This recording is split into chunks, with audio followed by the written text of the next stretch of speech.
Ahoj, Zlato. Ahoj.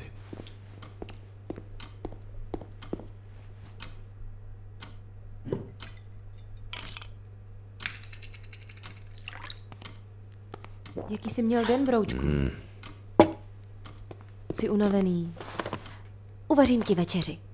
A pak mi můžeš popovídat, jestli... Přestaň. Prosím tě, Heleno, zadrž, ano.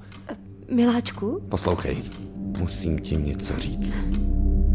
Mám pocit, že v práci je toho hrozně moc. Nechci to přenášet na tebe. Nemusíme z toho dělat. Dlouho jsem o tom přemýšlel a někde v hotelu. Nechám ti tu nějaké Tak já půjdu udělat tu večeři. Nebudu jíst. Slyšela jsi?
Zlato?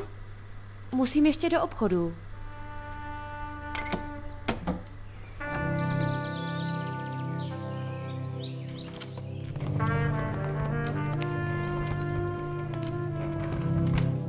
Tak. Hned jsem zpátky, miláčku. Zatím si odpočiň.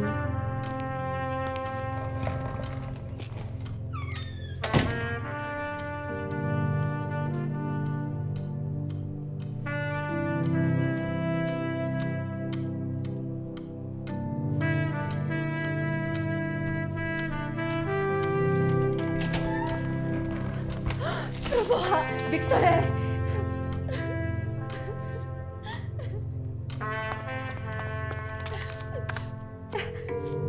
Policie, jak vám můžeme pomoci?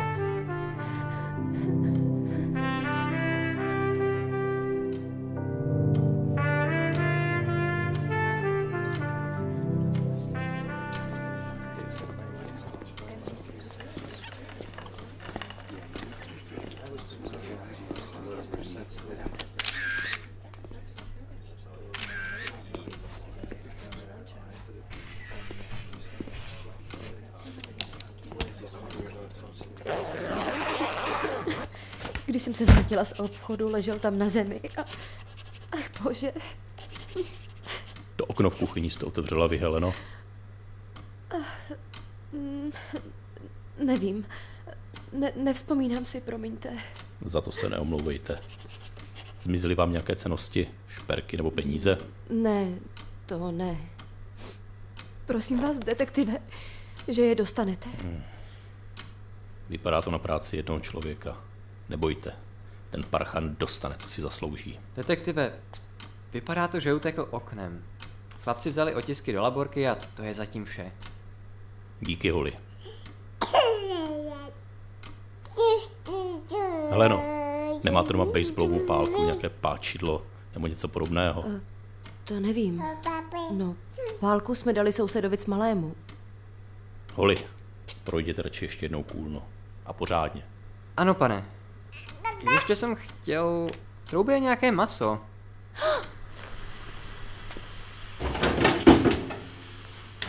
Au. Počkejte.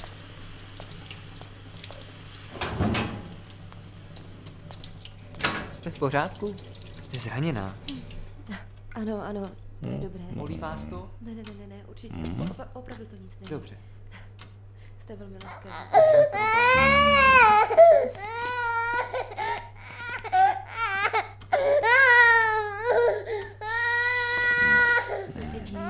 je dobré. Vidíte, ani jsem vám nic nenabídla. Není třeba. Jsme tu pracovně. No tak, lišaji. Jste ke mně tak laskaví. Pojďte, ukrojím vám kus toho masa. Jste hodná, ale my opravdu ne. Už je skoro noc a vy musíte mít hlad. Pojďte se posadit.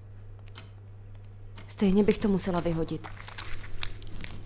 To víte, pekla jsem to pro Viktora. Tak jen jeste. Vy si nedáte s námi? Ne. Není mi dobře. Omluvte mě. Nechte si chutnat, pánové. Chudá Viktor. Je vám jasné, že v té kůlně bez tak nic nebude. Musel dostat po hlavě pořádnou palicí.